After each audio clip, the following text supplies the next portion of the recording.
This is a time to check in, to hear how you are, to hear what you need, to hear from some of the wise among us who are taking turns beginning the conversation. So thank you all for being here. I'm thrilled to be joined this week by Donna Mote, who is the Missioner for Engagement and Innovation with the Episcopal Diocese of Atlanta and the Episcopal Chaplain to Hartsfield-Jackson Atlanta International Airport. Peter Gudaitis, who is the Executive Director of the New York Disaster Interfaith Services, the President of the National Disaster Interfaiths Network, and the Chair of the New York Voluntary Organizations Active in Disaster Group, and Eric Skidmore, who is a South Carolina State Police Chaplain. We've asked these three colleagues to join us today because they have great experience in disaster chaplaincy, and we've asked them to each just say a few words in turn to start us off, and then we'll spend all of our time together for this hour responding to questions and concerns. As you who've been on these webinars know before, or know already, you can type your questions in the question box, and we'll move through them as quickly as possible. I have a day job, which is not this, so I'm gonna be dropping off halfway through for a meeting I have to be at Brandeis, and Trace Hawthorne, the Executive Director of ACPE, the Standard for Spiritual Care and Education, will lead the Q&A. So thanks to all of you for being with us. And Donna, you're up. Hi, everybody.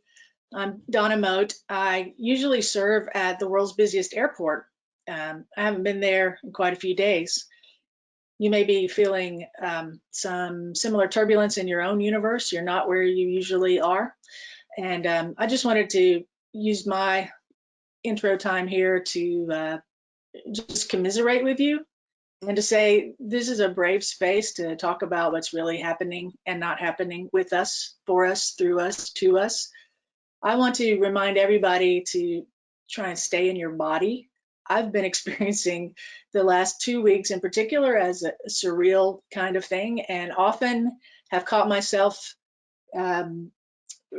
rolling through things in my head like, is this really, yeah, this is okay, yeah, this is happening. And it really helps me to come back into my body to do the very simplest of body prayers. You may think this is useful for you or not, but I do it in the airport all the time. I just stop and feel my feet and feel the floor or the ground under them. And then I get in touch with the fact that I have these functional hands, and I try to be intentional about the posture or the gestures I'm making with them.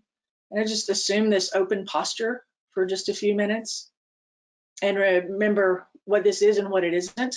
It's open, it's not that, it's not that, it's not that, right? Just trying to get back in my body a little bit. And then I also, I do this bit and remember that I am able to be open and alert and aware. That helps me. I don't know if it might be useful for you. I can do it in like 15 seconds on a busy concourse. I can do it here in my study at home. I've been doing it quite a bit lately, I must say. I also want to offer this, that it is counterintuitive for probably every chaplain I know not to rush in. And I think we are building some new chops for ourselves and getting a chance to practice those in ways perhaps we our careers or throughout our current assignments, to hold back, to hold steady, and to remember that connection is possible even without presence. I have been sort of meditating with this phrase from my colleague George Lane, who's coordinating chaplain at Manchester Airport in the UK. He says, we are now called to be availably absent. So that's what some of us as airport chaplains are thinking about. And what does that mean? And this morning I've really been sitting with one of my favorite quotations from E.M. Forster, one of our old queer uncles who may be a favorite of yours or not, but that line from Howard's End where the phrase is this: only connect. That was the full text of her sermon, only connect. And specifically there he's talking about only connect the passion and the prose the character goes on to say. But I just want to remind us that it's possible to connect in all kinds of ways.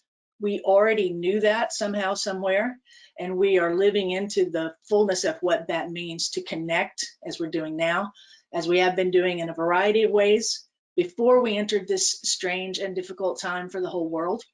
And we can continue to explore that. So just want to offer this space and this time as a place to get back in your body, connect with colleagues in these new or newish to us ways, and encourage everybody that you are enough and you're doing enough.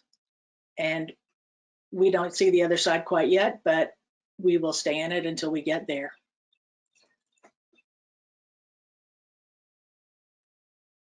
Thank you, Donna. Peter, I think you're up. Yeah, thank you. Having a lot of trouble hearing you, Trace, for some reason. Can you hear me? Yeah? Yes. Okay. Good morning or good afternoon, everyone. As was mentioned earlier, my name is Peter Gudaitis. I have a number of different hats, and I also happen to have just had COVID-19, and I'm on my 8th day of being sick and in recovery. I'm sure I look pretty.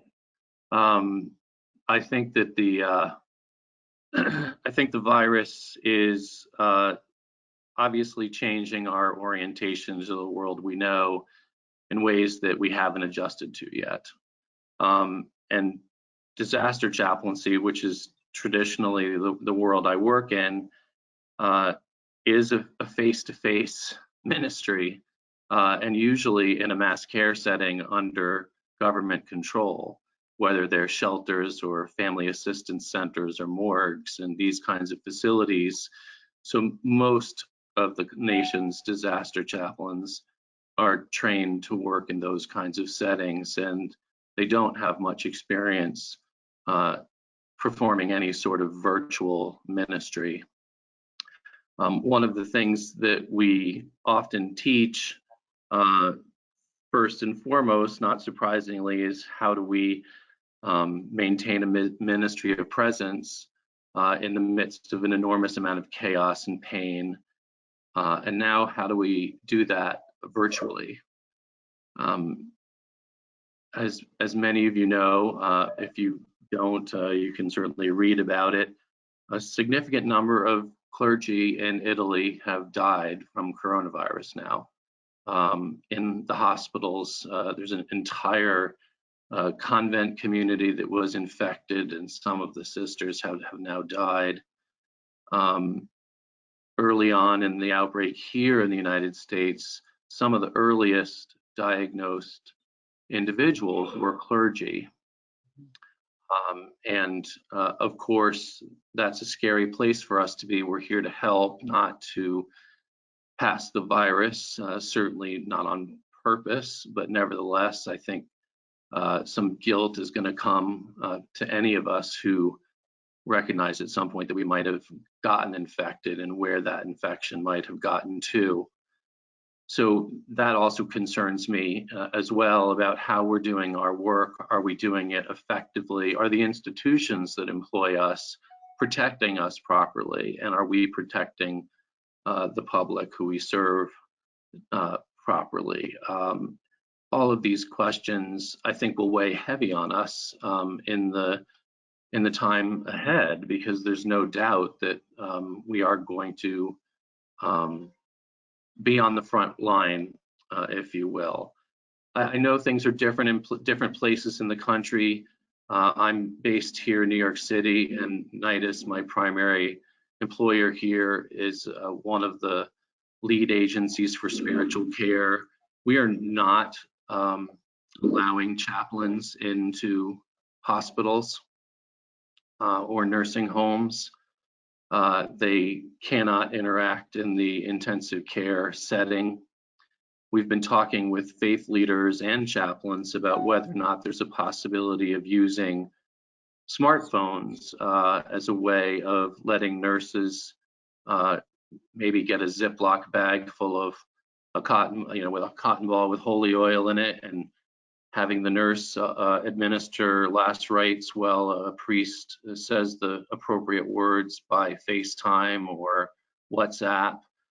Could we encourage hospitals to do more of this as a way of reassuring families that people aren't dying alone, as I'm sure you've seen in Italy. Basically, everybody dies alone. The wards are not open. The nurses do not have the time to be FaceTiming for anybody. And the interviews are just repeating this kind of trauma where families feel like they had no choice but to abandon their loved one. They died alone. They didn't even know what circumstances they were dying in, if they were even conscious. And as you've seen, hundreds and hundreds of people, and up to 700 people a day are dying there in a relatively small country. So how do we become part of a virtual solution of presence that family members know that we are trying whenever possible to at least offer last rites, prayers for the dead, doing it virtually when we can, or at least doing it in the hospital in proximity to these wards when we can't?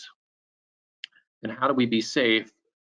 In addition to this, I think this is something that Donna and I have been discussing with one of our colleagues, is how can we help congregational clergy who may have minimal experience with professional chaplaincy education, maybe they've taken CPE depending on their denomination, and how do we help as chaplains who do have significant institutional experience, how could we help congregational clergy be more effective caregivers in the crisis setting of a pandemic, which is highly unusual and not typical of congregational ministry? How do we prevent clergy from burning out, from becoming traumatized?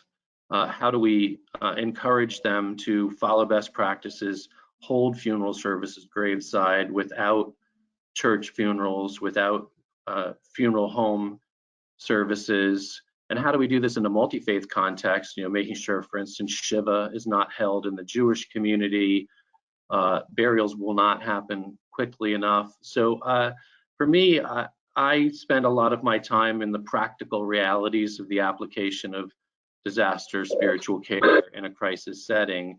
And so these are all things that are on my mind, but I am most concerned at this point in time about how we are of a resource to one another, how we can support one another, how we can make sure that first responder chaplains, and I'm sure Eric is going to speak to this himself, as well as nursing home, hospital, congregational ministry, how do we see ourselves more and more as a resource together, as opposed to people with different types of ministry that don't necessarily talk to one another that often? And how do we do that in a way that feels authentic? I've been in this position for 20 years, and we've been planning for pandemics for a long time, but the practical reality of something that literally happened over a 2-week period, where it went from 0 to light speed and all of a sudden everything was being shut down. There's really been no good closure also for people. They just got told one day, don't come back to work again. College students who thought they'd spent 4 years on campus and were going to have all the wonderful joy of ending their 4 years of education and celebrating graduating, and all these things sort of ripped from people's reality. Everything that they thought that they knew would bring them comfort, would bring them closure, all of that's changed.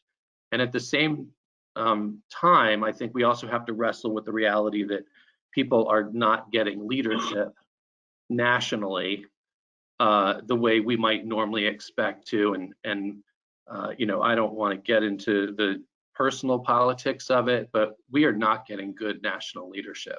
We're getting a lot of misinformation, a lot of people telling us what should or should not be our priority. We have governors telling their states this is all crazy and I'm never going to lock down my state. Other states are locking down their state. So who do you believe? What elected official do you believe? What public health official do you believe? 1,000 mixed messages. And in the meantime, at least here in New York, the death rates are spiraling. So how are we to lead? How are we to keep people safe? And how are we to trust also who to believe and whose messaging to share to keep ourselves safe and the people that we care for safe? So those are all things on my mind.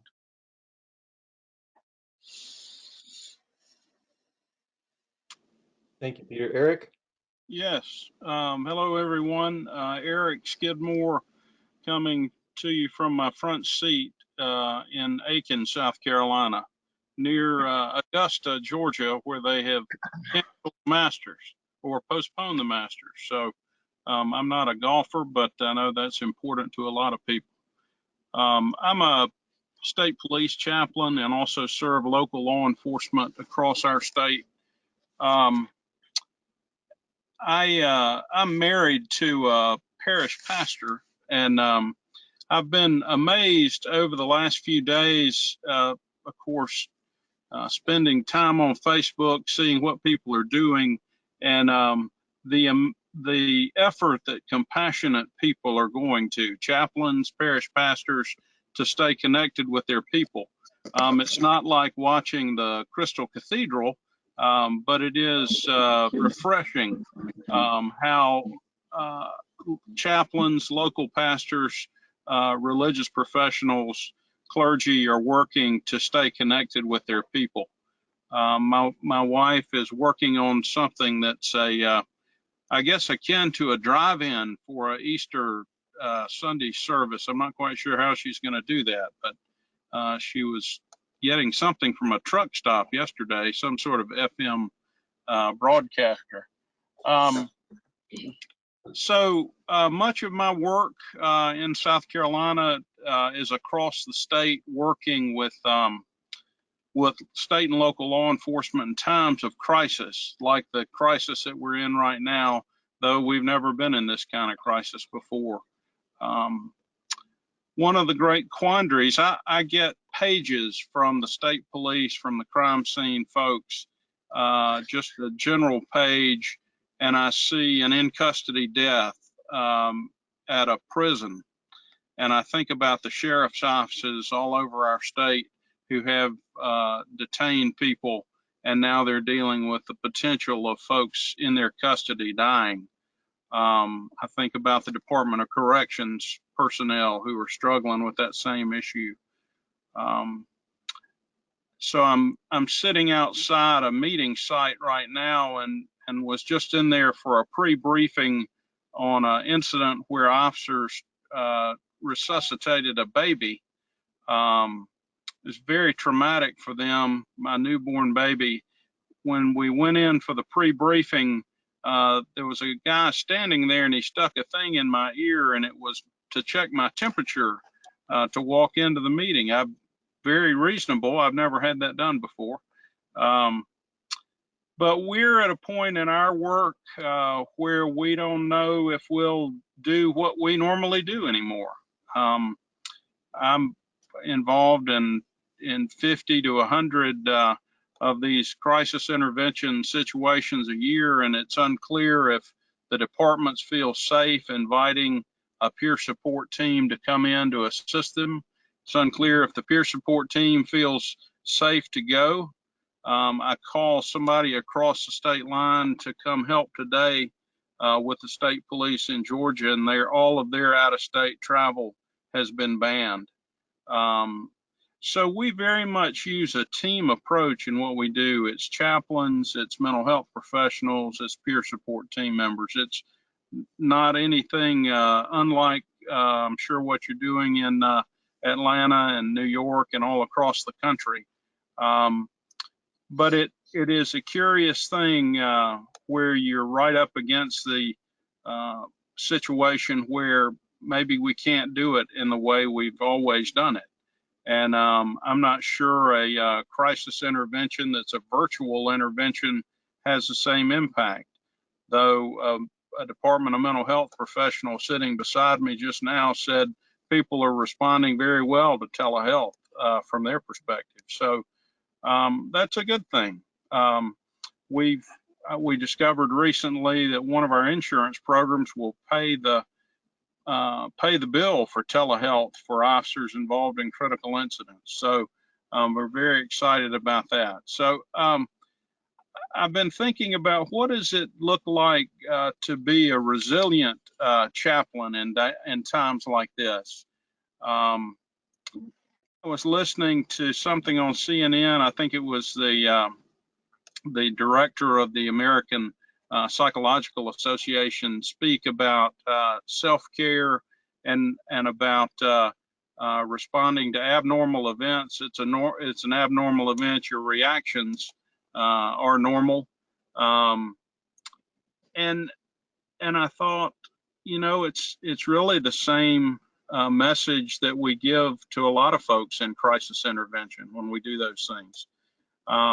So I say we'll keep doing what we do in as safe a way as possible. Maybe that's some telehealth, maybe it's some virtual care, and whether we're face to face with people is unknown to me. One of the things about the meeting that we're getting ready to have here is the fact that all of these police officers, their job forces them to be in the presence of the public. And in some ways, we're struggling with the idea about today, for example, showing up to care for them because they're doing the same thing in their work. And as I thought about it personally, I thought, I don't want to give up. I don't want to let them down. I want to be safe. But we want to care for them as best we can, given the circumstances. Thanks, Trace. Thanks, Eric. I'd love to start the questions, and y'all feel free to look at that question tab and type in your own questions, and we'll try to get them to each of the panelists as well. I'd love to start it just by asking, resources are one of the questions we get asked all the time, and I'm curious in two different directions. What are the resources that you're drawing on right now that are helping you in your practice? But then touching on what Eric said, what are the resources that are also helping you with self-care and your own resiliency? Donna touched on, I think, a couple of these just in terms of practical pieces. Peter, maybe you could start with that, and then we'll go around to all three. For our chaplains, if we deploy them, they go through, I don't think this is probably surprising to anybody. They obviously have to go through debriefing every time they come off of a shift. And then they're checked in on occasionally over the next couple weeks to make sure that they're coping with the experience itself. We typically don't let anybody, excuse me, work for more than 3 shifts in a row before they have to take time off. We have the luxury of doing that because our chaplains are volunteers. They're not working a 40-hour a week for an institution that is controlling their schedule in a different way. I'm still most concerned about the anxiety that they're talking about bringing coronavirus home. So there's a lot of fear amongst medical providers here in the city and chaplains that they should send their families away because every time they come home, they can potentially be bringing the virus home with them. And so there have been some stories on the news about doctors and nurses that have sent their children and elderly relatives to live with other people because, at least for the duration of the outbreak, they are, it's just a fact, they are at risk for exposure and bringing the virus home. And that worries me enormously. I don't know if it's even possible for everybody to send their families someplace else while they do this work. And I don't think any of us get paid well enough in the chaplaincy world to, get ourselves a fancy hotel room for the next several months and stay away from our families. That doesn't seem realistic either. My concerns rest there. Sort of, I think the normal things that we do to support people work, and they will continue to work, but the unique nature of this hazard really threatens the kinds of family systems that traditionally aren't impacted by the typical work that we do. It really sounds like what you're describing is a kind of wartime approach. I mean, that those who are on the front lines are the ones who are going to be there, and the others are moved to a place where they are hopefully safer than they would be that close to the front, if you would. Yeah. Thank you. Eric, how about for you?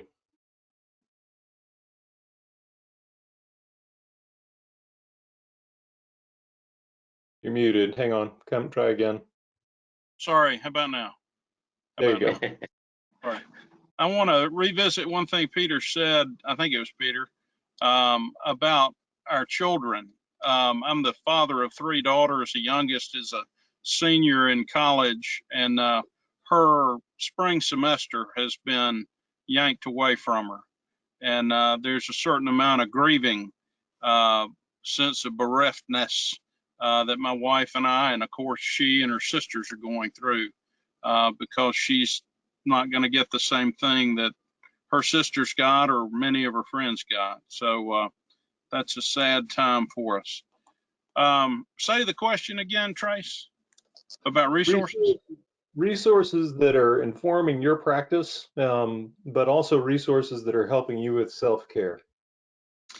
So let me do the second one first. Resources with self-care. I was reading a text recently about 7 characteristics of highly resilient people, and in my mind I inserted the word highly resilient chaplains. And I was writing my notes about being calm and innovative, non-dogmatic in my thinking, interpersonal connectedness, self-control, acting decisively, a sense of tenacity, and optimism and positive perspective on life. Well, that last one is maybe one of the hardest. But I've been, one of the things I guess where I find my own care is talking with my coworkers and talking with my peer support team members. I'm with 2 of them today in this meeting. My partner, I only have one coworker partner, and he and I are staying away from each other in case one of us gets sick. That's about how deep our bench is 2.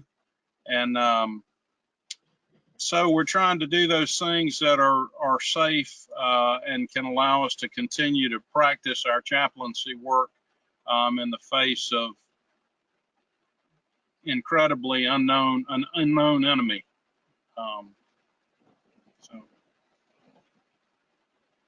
Thank you. Donna, how about you? So in the late aughts, like 2007 to 09, while I was in my doctoral program, some of my colleagues in psychology at Emory, most notably Marshall Duke and Robin Fivish, developed this instrument they called the Do You Know scale. And their research was primarily with young people, young adults, and teenagers. And it was, I think, a 19 question schedule where they just asked things like, do you know where your parents went on their first date, and things like that. And it wasn't just happy incidences, it was also what would typically be described as trying or negative information about the family, including divorces, including suicidality and mental health issues, things like that. And what they found over their study, which ran for I think 3 years total before they started writing stuff up, is that people who know more stories, both positively and negatively, about the families from which they come, whatever that means to them, people to whom they're biologically related or related through adoption or by choice, by connection, the more stories those young people knew about the people to whom they were connected, the higher, the stronger, the healthier their own resilience was. Even if the majority of those stories, even if the majority of the questions they interpreted or presented answers that they would have considered possibly negative more than positive or neutral. So I have found that to be significant, and in these years of working with airport employees and with lots of passengers, what I've seen over and over is that the people who can remember that they know somebody who lived through something similar to whatever it is they're passing through have at their disposal some sort of narrative coping practices which are easily available if we can stop and remember what we know about the people that we come from or that we're connected to. So personally, I've been doing that. Just this morning, a cousin of mine posted a picture of my grandmother and her sisters, and I just recalled all the things I know about them. They were all born before 1900. They all lived through the influenza epidemic of 1917 to 19. They all lived through World War I. They all lived through the boll-weevil depression, which happened 10 years before the Great Depression in the South. The South never recovered and then went into the Great Depression. They lived through both of those. They lived through the recession that came after the Great Depression. They lived through World War II. They buried one of their brothers who died in a work-related accident on the railroad. They lost multiple children in infancy, children they had brought into the world who did not survive infancy. They dealt with their mother's late in life blindness. They buried both their parents. All four of them buried their own spouses. And then they also lived through the arteriosclerosis, the vascular dementia that runs rampant in their family. So many of their memories of their own lives were ravaged and stolen from them before they died. And yet I'm sitting here, the youngest of them was born in 1894, and I'm sitting here telling all of you all these things that I know about them. And that's a real repository of strength and fortitude for me. They lived through and they passed on, not away. And that's evidenced by the fact that I'm still telling you about their life experience and drawing from that. So I think for any of us, for all of us, if we can do that same sort of assessment of the resources within our own orbits, that's a helpful thing. We might draw on the other experiences we've lived through, worked through, survived as chaplains and so on. And I know Peter was launched on this last 2 decades of his career by the cataclysm that was the attacks of September the 11th, 2001. Right, so we know that we have lived through similar things before, and the collective we, if not we ourselves. And I also want to offer to everyone who may be feeling like they're not doing enough because they're not in all the places where they usually can be, that we don't know what's going to be on the other side of this. And a lot of us are going to be needed when we get to wherever that is. And a lot of us are needed, all of us are needed right now in this very difficult middle as we figure out what is next indicated for us individually, for us as a profession, and so on. So I hope that people, I think it's easy to sort of drop a step, drop a stitch, mislay our foot as we are trying to hurry up and do something. And this is about the cheesiest thing that was ever said to me in CPE, but it still works.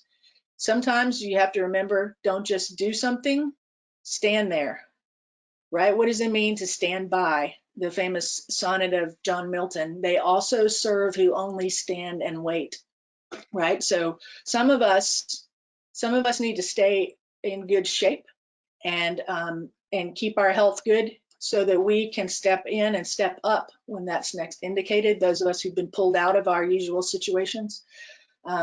Maintain those connections with one another, with people that we would usually be seeing in person in our various contexts of chaplaincy and so on.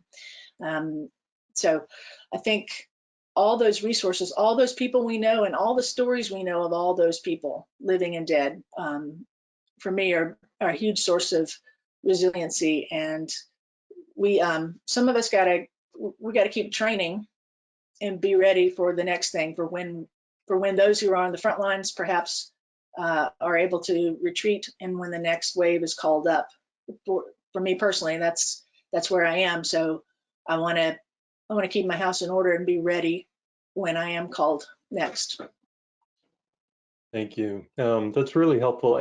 There's a colleague uses a healthcare metaphor to talk about this, that right now, in terms of where we are in the process, we're either in the emergency room or we're moving into ICU.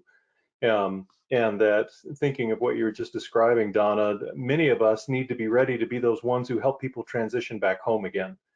So once we're out of the critical moments, what is the long-term care and the kind of structural readjustments that will need to take place for folks that right now we haven't even imagined yet? I mean, we just don't know what the other side of it looks like. I'm curious too, Eric, I'd love to start with you on this one. As strong as the narrative is of shelter in place, and we're getting more and more cities and states, counties that are telling folks that they need to be doing that. At the same time, the governor of New York just announced that every 3 days there's another 25,000 people that they've identified that are infected. I am curious, in the same breath, I grew up in a community where I have a lot of friends that are posting in social media that they think this is a lot of hooey, that 14 million people died in that Spanish flu thing, that we are way overreacting. Tiny little percentages of people have been affected when you look at the overall population. How are you speaking back or trying to help those who've been really resistant and have crafted a narrative that basically is calling folks that are following these orders foolish or sheep? I see that as the language that's posted fairly often. Eric, Right. can you respond to that? Yeah, so the way you just described it is not beyond the realm of my experience. I had a very close coworker, and I was stunned that she didn't believe this was a crisis. I thought, how can you not believe that? I talked with a deputy in a county here in our state who was asking for some assistance on the phone. And I just said I was watching the news about the information coming out of New York. He said, yeah, I'm sure that's overblown. I thought, that's bizarre. I didn't say to him that's bizarre, but that's certainly what I thought. I like what Fauci said in one of the recent conferences. He's the one I love to listen to his wisdom. He said, if you don't think this is overblown, look, as Peter said, at what's happening in Italy. I will say I'm hearing it less and less. I'm trying to respond in a pastoral way and say, let's think about this together. The first person I referenced has now come around and said, I'm going to live with my children. As Peter said, people are doing in New York, leaving the area for safety. But my pastoral response is to listen and try and walk with them until we can come together on some sense of the reality of it. I mean, it's coming like a freight train.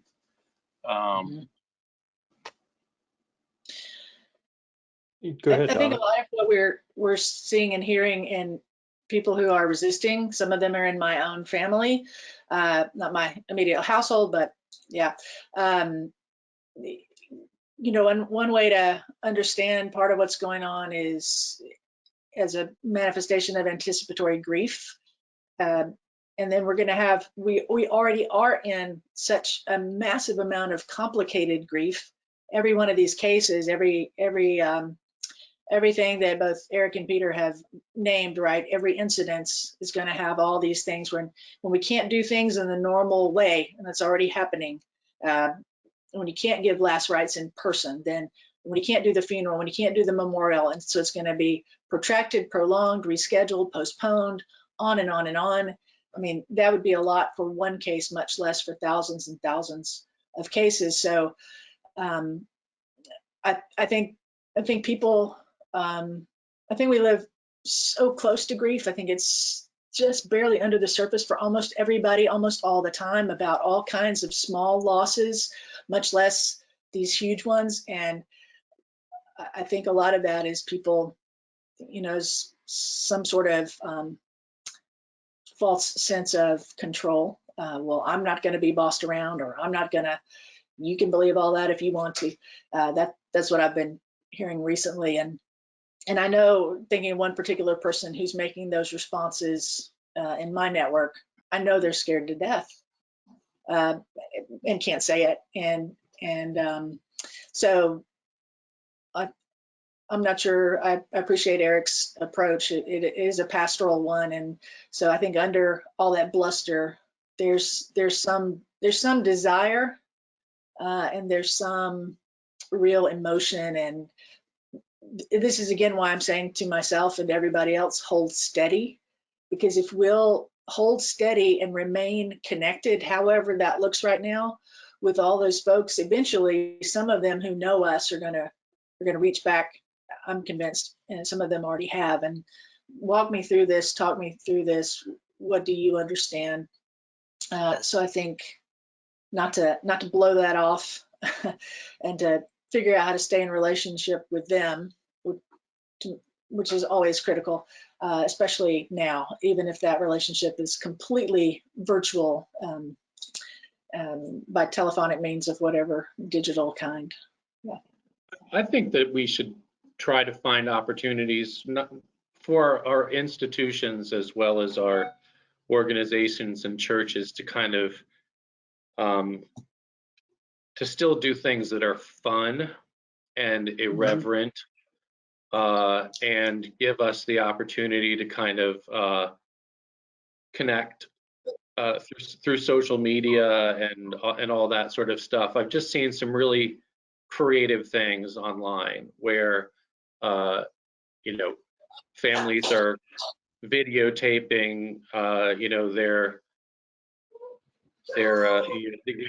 family dinner together and sharing it with their relatives, or there's some cute photographs of children showing up at nursing homes and waving at their grandparents through the windows. And I just think we need that inspiration. I think we need that permission to kind of do things that are a little silly and fun and show how we're staying connected to people. Because ultimately, our resilience, our social resilience, I think is found in those kinds of acts that are something that we can celebrate together online and just figure out ways of keeping our families connected and our colleagues connected. So I don't think everything has to be so serious. I don't think everything has to be so angstful. I do think we should find opportunities to do things that are just a little bit fun, just a little bit irreverent, throw it out there online, get some laughs, show how we're staying connected, whether that's as professionals or whether that's our families.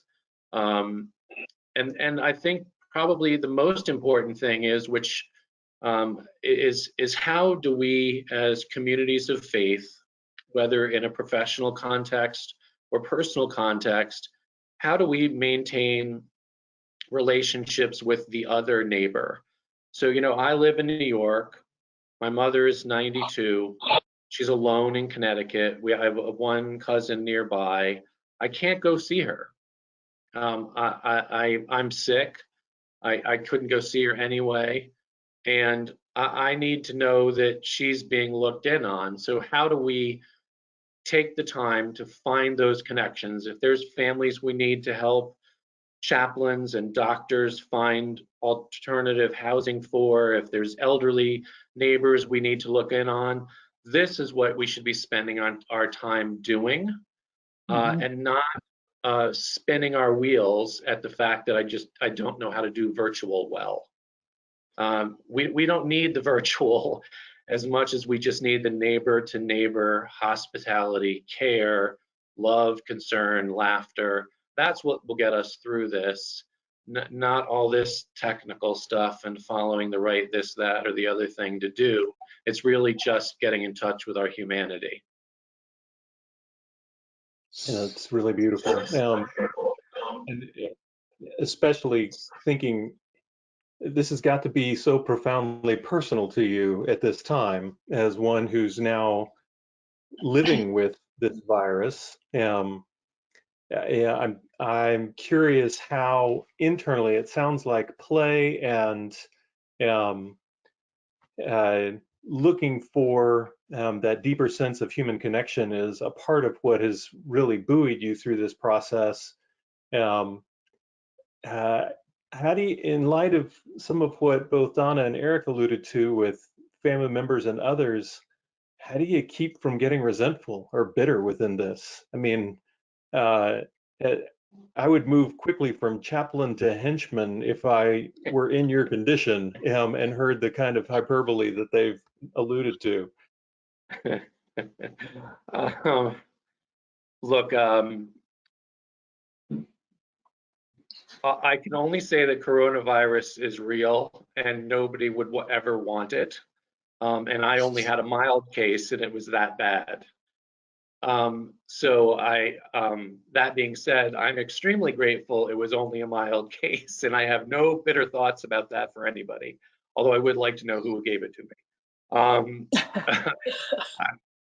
I think that what I have found helpful during the time I've been sick is my colleagues who, you know, we could get on the phone and just talk, but I've enjoyed, frankly, getting on webinars and seeing each other because I just think it adds another dimension of connection that doesn't exist. Storm Swain. I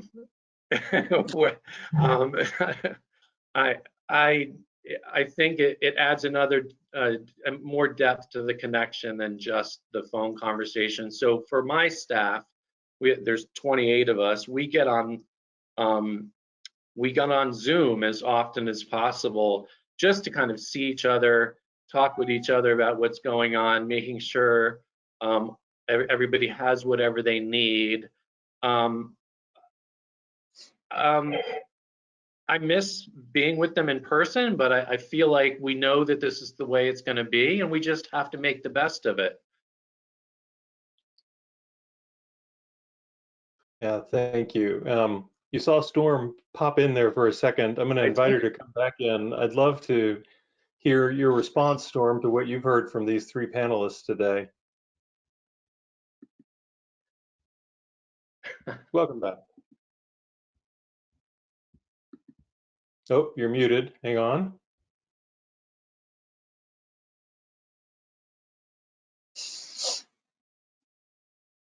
Hi there. Can you hear me now? Great. I'm popping in because I'm preparing to pop in for the webinar next week. But I think what I'm simply left with is at the end of this is a sense of gratitude to you all. And as we speak of practices that increase a sense of agency and community, I think this has been really, really great to hear. I'd love to hear, just before we end, if there's any particular spiritual practices that are help grounding and connecting you and upholding you at this time. As we share the different things that we do, what's helpful for you perhaps as individuals, and as we think about what are our own practices that are working or not working during this time. Donna, will you be willing to jump in and start with that? Well, at the very beginning, I offered that body prayer that where I get back in my body is helpful to me. Feel my feet, feel the floor, feel the ground.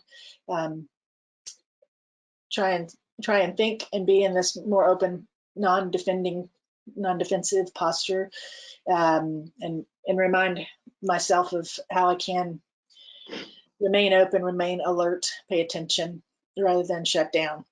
I'm also taking, well, it's been rainy here the last couple of days, but a long walk every day has been very helpful to me. Just enjoying well, it's always a beautiful spring in Atlanta, but this year, you know, the contrast between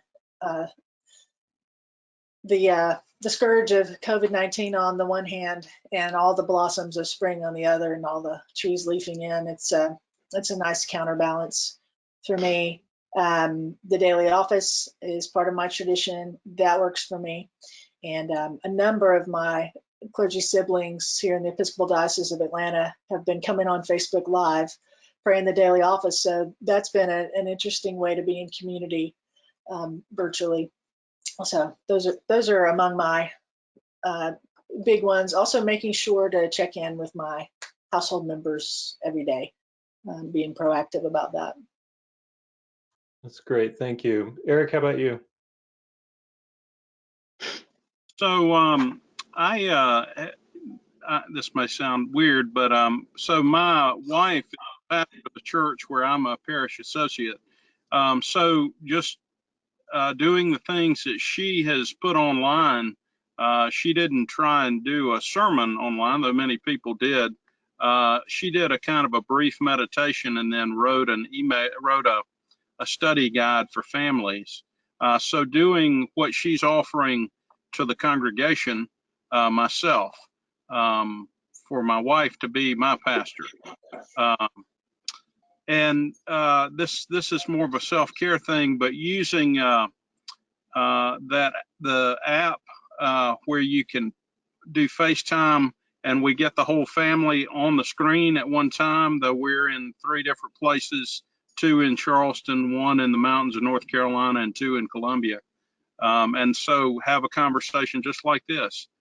We hadn't done that but twice in our whole family's life, but it's very satisfying and helpful and comforting. Yeah, that's great. I think it's fascinating how quickly so many people have become technically adept, and how meaningful those connections have become, particularly for those of us that have been deeply suspicious of a lot of these modalities for a long time. Peter, how about you?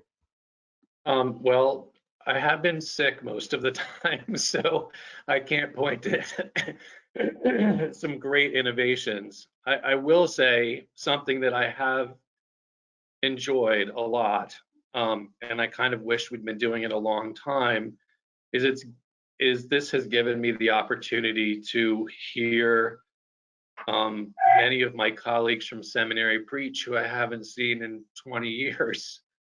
They're putting sermons online, and listening to those and the liturgies that are available online, I have found that extremely helpful, and something that I wish we'd been doing all the way along, because I think it's an innovative way of sharing our ministries, excuse me, in a way that could be helpful whether we had an outbreak or not, frankly. So I have enjoyed that a great deal. I laughed. I have a friend who's a Southern Baptist pastor in Alabama. We grew up together, and he noted rather sardonically that this past Sunday was probably the first Sunday in decades in the United States where more people were watching people preach than watching football. We've gone through a transition. I'll offer one other practice that is in the spirit of what Donna was describing. It's a grounding practice, but you actually say out loud and attend to your senses. So you say 3 things out loud that you see wherever you are, 3 things that you hear, and then 3 things that you physically feel. And you conclude that with your breathing throughout, but you conclude with a deep breath in and out, and then saying very simply, I am here.